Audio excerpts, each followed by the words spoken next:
experienced objects moving and stopping in our lives, but have you ever wondered why? Well, according to Isaac Newton, an object will keep on doing what it is already doing unless another force acts on it. This statement is also known as Newton's first law. The textbook definition says that an object will remain at rest or moving at a constant velocity unless it is acted upon by an unbalanced force. Newton's first law is also known as the law of inertia. Inertia is the tendency of an object to resist a change in motion. In this example, we will show you how the first law of motion works in everyday life.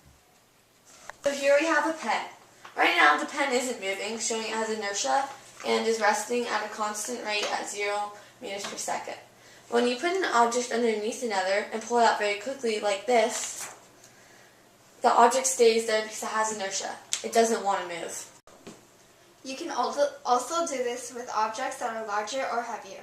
When you have a pepper shaker and pull out the plastic mat from under the pepper shaker, like this, the pepper shaker stays there, showing it has inertia.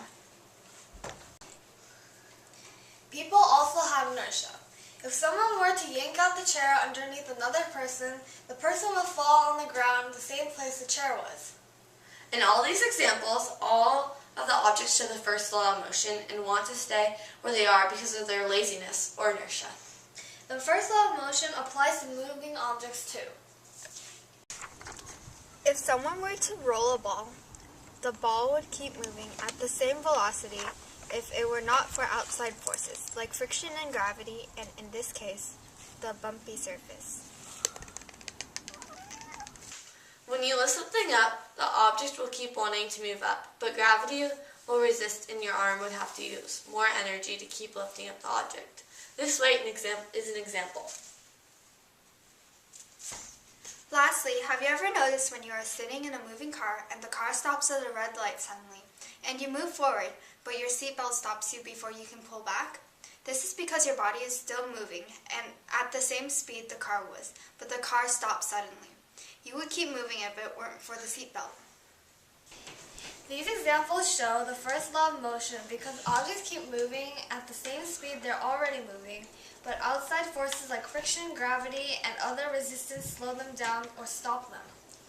All around you, you have stationary objects. Remember, this is because of inertia and the first law of motion. In all these examples, all the objects show the first law of motion and want to stay where they are because of their laziness or inertia. You have nothing more to say. Person. Oh, professional playgroup. No, stop. Yank out the chair. Oh,